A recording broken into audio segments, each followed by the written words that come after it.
My name is Derek Thompson. I'm 27 years old, and I live alone in a cramped apartment on the outskirts of Seattle, Washington. It's not much to look at. A third-floor walk-up in a building that's seen better decades. The tiles in the bathroom are chipped and discolored. The hinges on every door squeak no matter how much WD-40 I spray on them, and there's a window in the living room that never quite closes all the way, letting in a persistent draft that makes the curtains flutter even on still nights. But it's mine, or at least I pay rent on it, and in a city like Seattle where the cost of living climbs higher every year, that counts for something. I work night shifts as a rideshare driver for one of those app-based companies everyone uses but nobody really thinks about. You know the type: ping, you get a request, you drive across town, pick up a stranger, make small talk or sit in awkward silence depending on their mood, drop them off, repeat. It's not glamorous work. Some nights I'm ferrying drunk college kids from Capitol Hill back to their dorms. Other nights it's exhausted nurses finishing their shifts at Harborview, or business types catching early morning flights out of SeaTac. The job pays just enough to cover rent, groceries, gas, and the occasional beer. No family nearby to lean on. My parents retired to Arizona years ago, and we talk maybe once a month if that. No close friends either, except for Jason, my old college buddy from the University of Washington, and even he's always busy these days with his consulting job that has him traveling more than he's home. Most nights I come back to my apartment around 2 or 3 in the morning, peel off my jacket that smells like a mix of air freshener and other people's cologne, crack open whatever's in the fridge, and collapse on my sagging couch until it's time to do it all over again. It's a lonely existence, but it's stable, predictable. Nobody bothers me and I don't bother anyone. That's how I like it, or at least that's what I tell myself when the silence gets too heavy. That particular Wednesday night in late October had been brutal. I'd been driving for 12 hours straight, one ride after another without a break, chasing surge pricing across the city. My back ached from sitting. My eyes burned from staring at headlights and street signs in the fog, and my mind felt like it was wrapped in cotton. The weather had turned nasty around midnight. Thick fog rolling in from Puget Sound, blanketing everything in a cold, damp embrace that made visibility terrible and driving treacherous. By the time I finished my last ride, dropping off a quiet couple in Ballard, it was 1:30 a.m., and all I wanted was to get home, maybe take a hot shower, and pass out. I navigated through the empty streets, the fog so thick my headlights barely cut through it. The city felt deserted, almost post-apocalyptic, with the streetlights creating these eerie halos of orange light that faded into gray nothing. When I finally turned onto my street, a quiet residential block lined with old apartment buildings and a few scraggly trees, I was already mentally checked out, my body moving on autopilot. That's when I noticed the car. It was parked directly outside my building, a silver Honda Accord with the engine off and the lights dark. At first, I almost drove past it, figuring it was just another resident's car. But something made me look twice.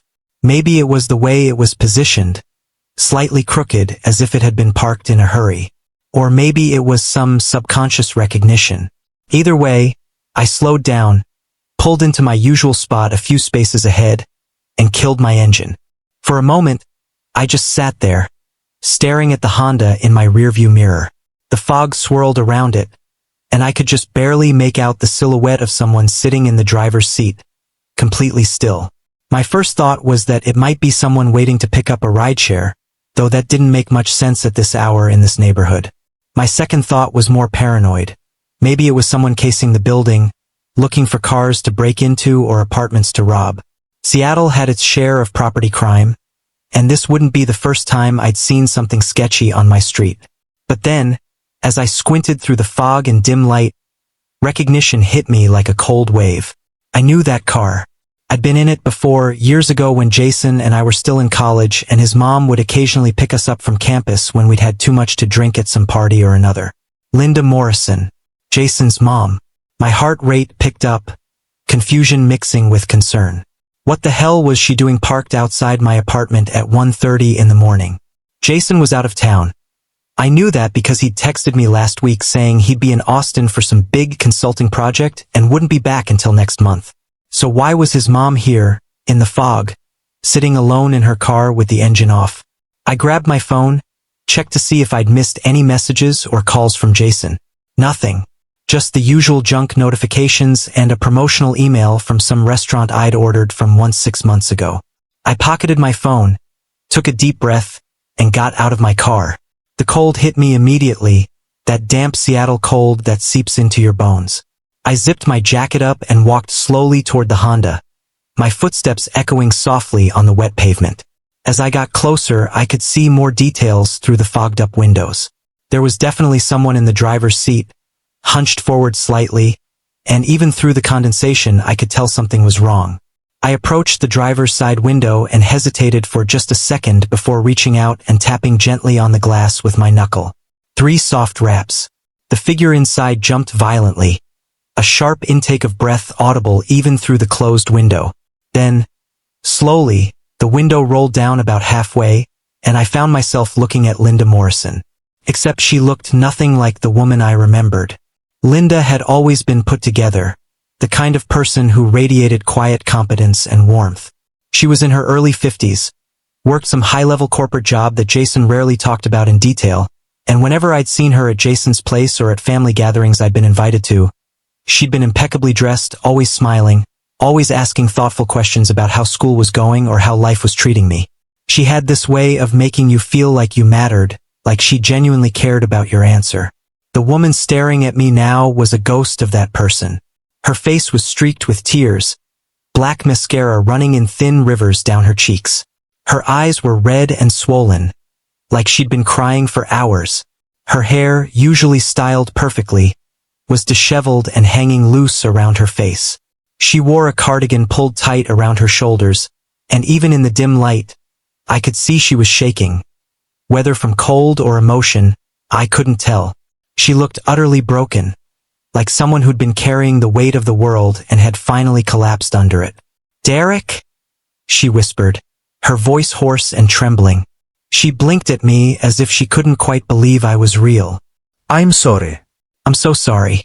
I didn't know where else to go." My mind raced, trying to process what I was seeing. "Mrs. Morrison? What's going on? Are you okay? Where's Jason?" She shook her head quickly, fresh tears spilling down her cheeks. "He's traveling, Austin, for work. Couldn't call him with this. I can't drag him into this mess. Her voice broke, and she pressed a hand to her mouth, trying to hold back a sob. I glanced around the empty street, the fog pressing in on all sides, and then back at her. Every instinct told me something was seriously wrong. This wasn't just a bad day or a rough patch. This was someone in crisis. "Mrs. Morrison, you can't just sit out here in the cold like this," I said, trying to keep my voice steady and calm even though my heart was pounding. "Come inside. We can talk. Whatever's going on. Sitting in your car at 2 in the morning isn't going to help." She looked up at me, and for a moment, I saw something flicker in her eyes. Hope, maybe, or desperation, or both. She hesitated, her hands gripping the steering wheel so tightly her knuckles were white. "I don't want to impose," she whispered. I saw you drop Jason off here once, months ago. I remembered the building. I've been driving around for hours, and I just ended up here. I don't know why." I'm sorry. "You're not imposing," I said firmly. "Come on, let's get you inside where it's warm." After what felt like an eternity, she nodded slowly. She killed the engine, grabbed a small purse from the passenger seat, and opened the door. As she stepped out, I could see she was unsteady on her feet, whether from exhaustion or stress. I reached out instinctively to steady her, and she didn't pull away. Together, we walked toward the entrance of my building, the fog swallowing the street behind us.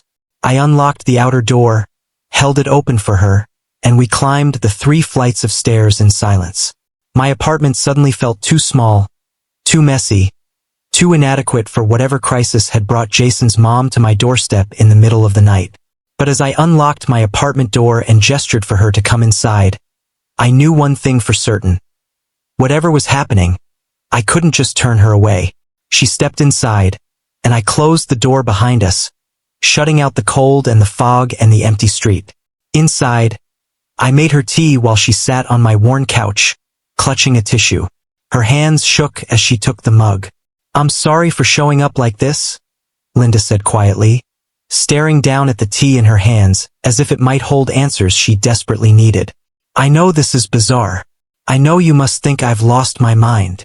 I sat down in the chair across from her, trying to project a calmness I didn't feel. "It's okay, Mrs. Morrison. Really. Just tell me what happened. Whatever it is, we'll figure it out." She took a shaky breath, and for a moment, I thought she might break down again. But instead, she seemed to gather herself, drawing on some inner reserve of strength I could only imagine. When she finally looked up at me, her eyes were still red but clearer, more focused. "I need to tell you something, and I need you to listen to the whole thing before you decide I'm crazy or paranoid," she began. "Can you do that?" "Of course," I said immediately. She nodded, took a sip of the tea, and set the mug down on the coffee table with trembling hands. "I've worked for the past 15 years as the chief financial officer at Cascade Energy. Do you know them?" I nodded. Everyone in Seattle knew Cascade Energy. They were one of those companies that had grown explosively over the past decade, riding the wave of renewable energy investment. They built wind farms and solar installations, marketed themselves as the future of clean power, and their CEO, a man named Vincent Drummond, was practically a local celebrity. Billionaire philanthropist, always in the news for donating to environmental causes or speaking at conferences about climate change. The kind of guy who got fawning profiles in business magazines. "I know of them," I said. "Big renewable energy company, right? Vincent Drummond's company." "That's right," Linda said, and something dark flickered across her face when I mentioned Drummond's name. Vincent Drummond. Everyone thinks he's this visionary, this genius who's going to save the planet while making billions. The media loves him. Politicians love him.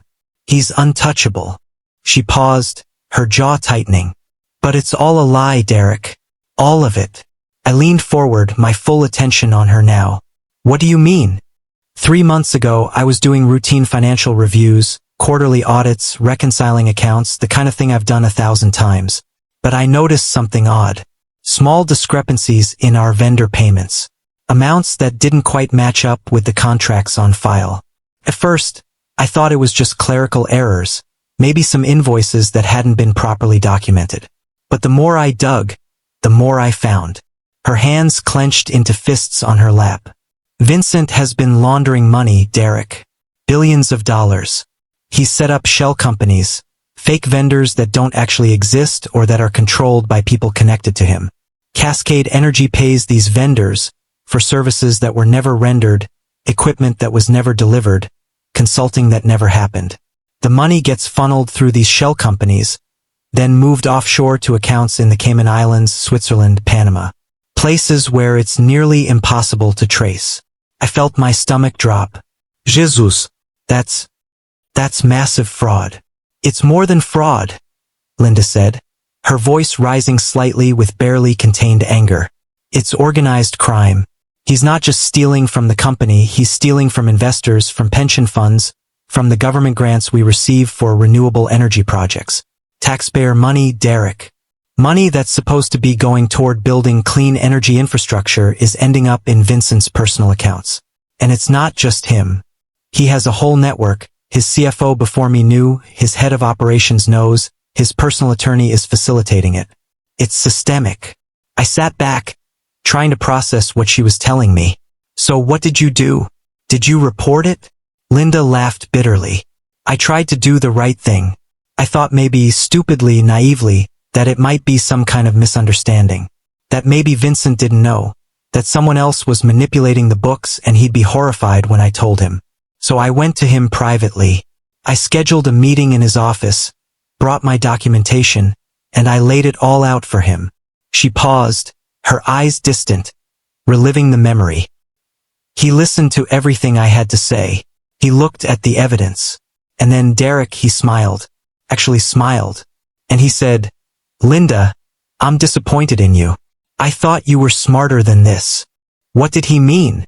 He meant that I should have kept my mouth shut, that I should have played along, maybe even taken a cut for myself. He offered me money right there, $500,000 wired to any account I wanted, tax-free, if I would just forget what I'd seen and continue processing the payments without questions. When I refused, when I told him I was going to report it to the board of directors and to federal authorities, his whole demeanor changed. He stopped smiling.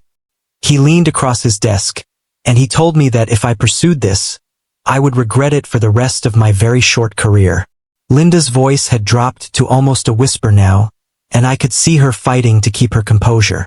I thought he was just trying to scare me. I thought that once I got out of his office and contacted the right people, it would be fine.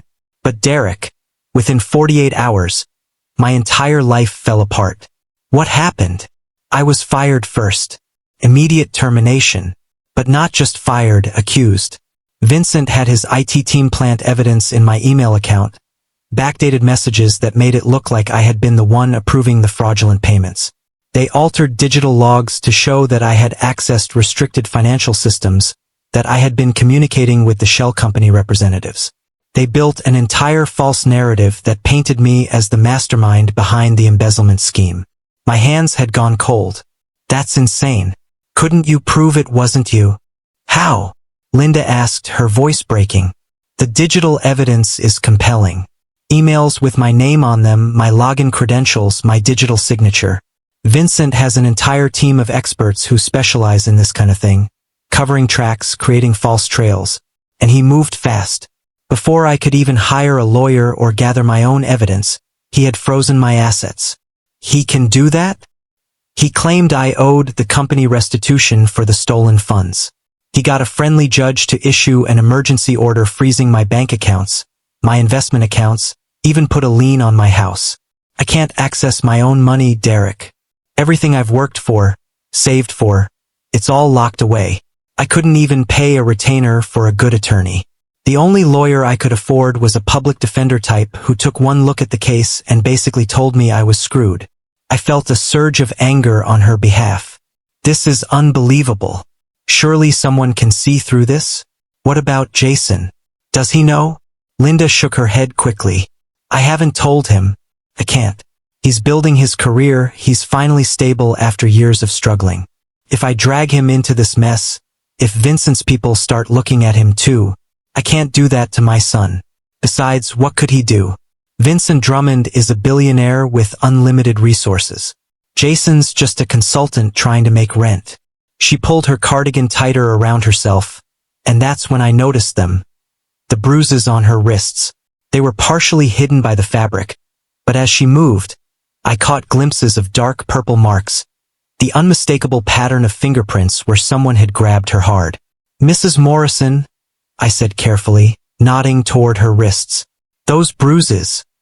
What happened? She followed my gaze and quickly adjusted her sleeves to cover them. But it was too late. She'd been seen. For a moment, she looked like she might deny it or brush it off. But then her shoulders sagged in defeat. His security team, she said quietly. Vincent has private security, ex-military types, the kind of people who know how to hurt you without leaving too much evidence. They cornered me 2 days ago outside my lawyer's office. There were 2 of them, big guys in suits.